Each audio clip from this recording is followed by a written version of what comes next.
안녕하세요. 뉴스와 사람들입니다. 청와대를 용산 국방부로 이전한다는 윤석열은 기자회견을 연 자리에서 이렇게 발언합니다. 이제 합참을 남태령으로 옮기신다고 하셨는데 거기도 신규 청사를 지어야 되는 걸로 알고 있는데 그 시점이 5월까지 가능한지. 합참을 이전하려고 그러면 거기에 뭐 기존 시설을 쓴다 하더라도 충분하게 경력도 따라가고 하는 것이기 때문에 제대로 만들어서 아주 효과적이고 쾌적한 그런 여건에서 일을 할 수 있게 만들어서 가는 거죠. 당장 뭐 취임 전에 합참을 보내, 물론 거기에 수방사령관 건물, 수방사령부 건물도 있고 합니다만은 그 부분은 좀 심도 있게 검토를 해서 합참이 전시 평시에 일관된 작전 지휘를 하는데 부족함이 없도록 잘 만들어서 순차적으로 단계에 따라서 이전시키도록 그렇게 할 생각입니다. 윤석열이 질의응답이 끝나고 퇴장하자 윤석열의 경호처장으로 유력하고 이번 청와대 국방부 이전 TFT를 맡은 전 합참 작전본부장인 김용현은 이렇게 발언하지요. 일정 기간 동안 합참의장, 국방부 장관, 대통령 이 세 명의 요인이 거의 길 건너에 있게 되는데 이거 안보상의 문제, 아까 어떤 기자가 얘기했던 것 같은데 그거 하고요. 우선 이제 대통령하고 국방부 장관, 합참의장하고 한 곳에 있는 것은 분명히 취약성이 존재하는 건 맞습니다. 그래서 가능한 한 빠른 시간 내 군령의 최고 위에 있는 합참을 남태령 지역으로 빨리 보내고자 하는 의도가 그런 취약성을 줄이고자 합니다. 이렇게 이해해 주시면 되고요. 자, 그러니까 김용현은 합참이 남태령으로 가기 전까지는 국가안보가 취약해지는 것이고 그러니 합참을 빨리 이전시키겠다는 것인데 정작 윤석열은 합참이 당장 남태령으로 갈 수 없다는 겁니다. 결국 청와대의 국방부 이전은 국가안보의 위험을 초래한다는 것을 인정한 꼴이다 이거지요. 더 큰 문제는 실제 합참이 남태령의 수도방위사령부로 이전하기 힘든 이유가 수방사는 합참 인력을 수용할 공간이 매우 부족할 뿐만 아니라 현 합참 청사에 구축된 지휘 통제 체계와 대북 방호 시스템을 보강하여 새로 구축하려면 많은 기간과 예산이 소요될 수밖에 없으니 합참의 이전은 매우 어려운 일이며 그만큼의 국가안보에 공백이 생긴다 이겁니다. 이에 대해 동아일보는 역대 합참의장 11명, 청와대 이전 반대, 섣부른 이전은 안보 패착이라는 제목의 단독 기사를 보도했는데 역대 합참의장을 지낸 11명의 예비역 고위 장성들이 윤석열 측에 공식적으로 전달한 입장문의 내용은 이렇습니다. 청와대 직무실의 국방부 청사 이전은 국방부와 합참의 연쇄 이동을 초래해 정권 이양기의 안보 공백을 야기할 수 있습니다. 특히 정권 이양기에 맞춰 북한이 잇따라 미사일을 발사하고 핵실험 준비 동향을 보이는 등 안보 취약기, 군의 신속한 대응에 대혼란이 우려됩니다. 당장 국방 전산망, 전시 통신망, 한미 한라인 등 주요 통신망은 제 역할을 못하게 되고 국방부와 다른 부대들 역시 재배치될 경우 지휘, 통제, 통신, 컴퓨터, 정보 통합을 일컫는 C4I 체계를 새로 구축해야 합니다. 또한 청와대 직무실로 국방부 청사를 사용한다면 적에게 우리 정부와 군 지휘부를 동시에 타격할 수 있는 가장 좋은 목표가 됩니다. 라고 밝혔습니다. 자, 기사의 인터뷰 내용을 보면 국방부도 역임한 전직 합참의장 A씨는 대통령을 정점으로 한 전쟁지휘부가 한 구역 내 위치할 경우 유사시 적은 가장 강력한 타격 수단으로 가장 먼저 공격할 것이다. 이런 이유로 미국, 러시아 등 어느 나라도 군 통수권자와 지휘부를 한 구역에 두는 경우가 없다. 김대중 정부에서 합참의장, 노무현 정부에서는 초대 국방부 장관을 역임한 조영길 정 장관은 국가지휘소이자 심장부인 청와대 이전은 안보 국익 관점에서 각계 전문가와 국민적 여론을 수렴해 국가 백년대계 차원에서 신중히 추진해야 한다. 백악관과 버킹엄궁, 크렘린궁 등이 길게는 수백 년간 제자리를 지키고 있는 이유를 곱씹어봐야 한다. 김종환 전 합참의장은 청와대 국방부 신청사 이전은 윤 당선인이 강조하는 공정과 상식, 소통에 반하고 준비되지 않은 불통의 결정이다. 윤 당선인에게 제대로 간언하는 충신이 안 보인다. 상당 기간 대통령실과 국방부, 합참의 불편한 동거와 연쇄 부대 이전으로 상시 대비태세 유지가 힘들 것이고 적지 않은 난관에 부딪힐 것이다. 백지화해야 한다. 라고 밝혔습니다. 자, 군사안보 전문가인 김종대 전 의원도 이렇게 밝혔지요. 일요일인 20일 오전에 진행된 윤석열 당선자의 대통령 용산 이전 공식 발표를 보자 집권과 동시에 용산시대를 열겠다는 목표는 선명했지만 예산 조달과 국가위기관리에 관한 문제는 구렁이 담 넘어가는 설명으로 퉁치고 말았다. 그가 집권한 이후 밀어붙이기식으로 진행할 국정 스타일의 예고편이다. 상식적으로 5월까지 국방부와 직속기관, 직할부대, 경호처와 통신단 등 5천여 명의 이사가 완료되어야 하는데 윤 당선자는 이사 비용으로 496억 원의 예비비만 쓰면 별 문제가 없다고 말한다. 참으로 순진한 발상이다. 이 문제의 본질은 이사 비용이 문제가 아니라 국가 위기관리의 컨트롤 타워가 제대로 기능을 할 수 있느냐다. 청와대가 수십 년간 구축해온 국가 위기관리, 경호 상황관리 체계가 한 달 만에 용산에서 제 기능을 발휘할 순 없다. 아마도 윤석열 대통령은 안보와 경제에서 혼란이 예상되는 집권 초 가장 무능하고 불안한 대통령이 될 것이다. 국방부와 합동참모본부가 뒤섞이고 순수 군사시설인 합참의 지휘통제실과 지하벙커를 대통령이 사용한다면 그 기능이 온전히 발휘되겠는가? 대대장의 지휘시설에 사단장이 들어와 앉으면 지휘가 엉망이 되는 것과 같은 이치다.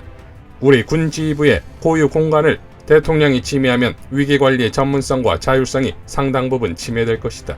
이런 문제는 회피하면서 저렴한 이사비용을 강조하는 윤 당선자는 아직 대통령이 무슨 일을 하는 자리인지 모르는 것 같다. 시민에게 개방된 대통령실 바로 옆 건물에 절대로 개방될 수 없는 국방부와 합참이 계속 함께 자리 잡을 수는 없다. 당장 1년 내 국방부, 합참, 근무지원단, 합동전투모의센터, 시설본부, 국방홍보원, 심리전단, 사이버 사령부 등이 새로 입주할 건물을 짓거나 찾아야 한다. 특수한 방호 및 보안 시설과 정보 시스템을 갖춘 새 시설 건립에 국방부는 5천억 원 이상의 비용이 소요된다고 대통령직 인수위원회에 보고했다. 그런데 윤 당선자는 이를 외면하고 몇 번이고 이사비용 496억 원만 강조했다. 국방 관련 기관 이전은 까다로운 국회 심의를 통과해야 하며 특수정보를 제공하는 미국의 동의 없이는 동맹국의 연합지휘 통제 시스템을 이전할 수도 없다. 아마도 미군은 상당할 비용을 요구할 것이다.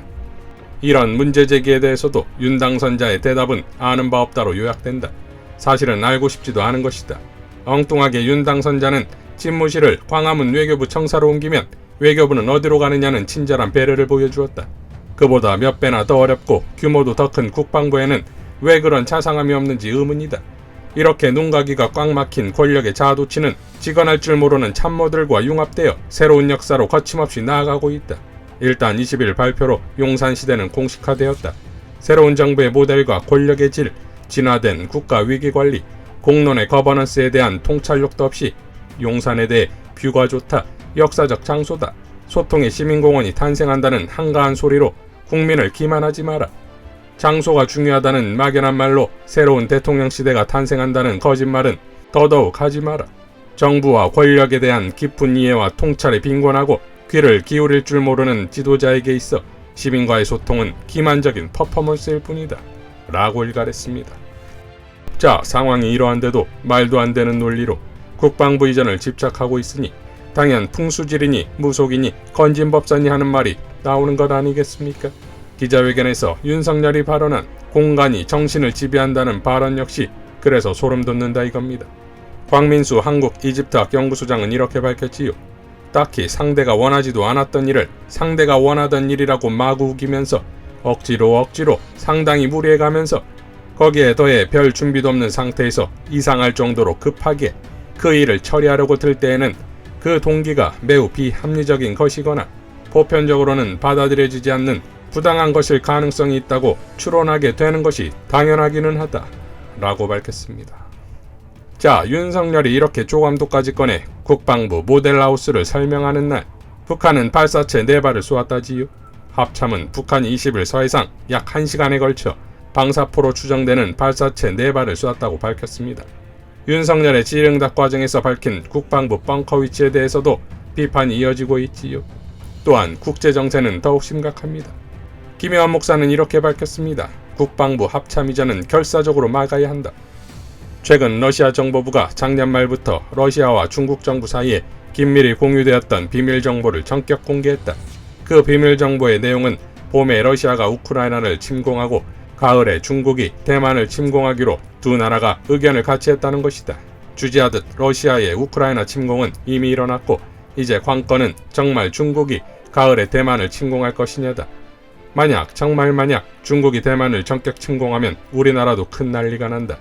첫째, 미국은 평택에 주둔하고 있는 주한미군을 적극 동원해서 대만을 침공한 중국군과 싸우려 할 것이다. 미국의 태평양 전략에서 대만이 차지하는 지정학적 비중은 어마어마하다. 둘째, 윤석열은 당선되자마자 미국, 일본, 인도, 호주 동맹체인 쿼드에 자진해서 가입하겠다고 공언했다. 셋째, 따라서 중국, 대만, 미국, 일본 간의 전쟁에 우리도 자동 연계되어 참전할 수밖에 없게 된다. 우리나라의 경우 미국의 강력한 요구에 따라 병참기지 역할을 할 뿐만 아니라 어쩌면 병력 지원까지 해야 할지도 모른다.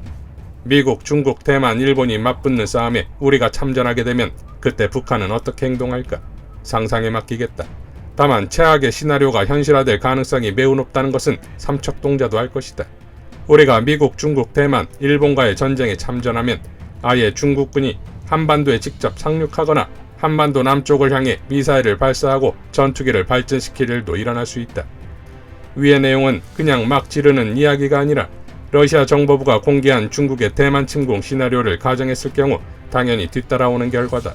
지금이 3월이니까 가을까지는 반년 정도 남았다. 따라서 정신이 멀쩡한 국가 지도자와 정부라면 이 시국에 어떻게 해야 할까? 크게 두 가지다. 첫째, 미국과 중국 사이에 최대한 중립을 지켜야 한다. 냉정해져야 한다. 둘째, 만에 하나 있을지 모를 최악의 경우를 대비해서 우리 국군의 전투태세를 최대치로 끌어올리며 안보 능력을 제고해야 한다. 그런데 현실은 어떠한가?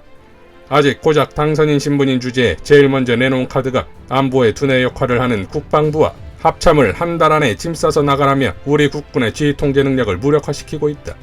또한 자진해서 쿼드에 가입하겠다고 떠벌리는 바람에 외교적 운신의 폭을 확 제한해 놓았다. 생각할수록 열불이 나서 견딜 수가 없다. 어쩌자고 저런 대통령을 뽑아놔서 불과 6개월 후에 전쟁의 참화를 걱정해야 할 지경까지 내몰렸는지 모르겠다. 요즘 내 기분은 마치 온몸에 시한폭탄을 잔뜩 두른 채 불 속으로 뛰어드는 그런 느낌이다. 악몽도 이런 악몽이 없다. 참고로 우리 집에는 20대 초반의 아들이 둘이나 있다. 잠이 안 온다. 라고 밝혔습니다. 자, 단 하나도 명백한 명분이나 이유가 없는 청와대 국방부 이전은 법률적으로도 위법이고 천문학적 예산이 들 것이며 특히 국가안보에 치명적인 것인데 공간이 의식을 좌우한다며 청와대에 들어가는 것에 몸소리치듯 싫어하는 윤석열에게 과연 청와대라는 공간은 무엇이길래 이러는 것일까요? 기자회견 중 기자가 제왕적 대통령제를 내려놓겠다고 했는데 직무실 이전 추진 과정에서 제왕적 대통령제를 강화해서 사용하는 게 아니냐는 지적이 있다고 하자 윤석열은 이렇게 발언했지요. 제왕적 대통령제를 내려놓는 방식을 제왕적으로 한다는 말씀이다. 그것은 결단하지 않으면 제왕적 대통령제에서 벗어나기 어렵다. 자, 제왕적 대통령제를 없애기 위해 제왕적 방식을 사용한다? 윤석열이 말하는 제왕적 방식의 제왕이란 임금제가 아니라 제사 제자입니까? 사법정의 바로 세우기 시민행동은 내일 윤석열을 공수처에 고발하기로 했지요. 고발 혐의로는 직권남용 권리행사방해, 국가재정법 위반, 대통령직 인수법 위반, 군사기밀보호법 위반 등입니다. 공수처의 고발을 시작으로 윤석열의 무지와 망상의 결단이 대국민적 반발의 폭풍이 어떻게 휘몰아칠지 지켜보겠습니다. 이상 뉴스와 사람들이었습니다. 시청해주셔서 감사드립니다.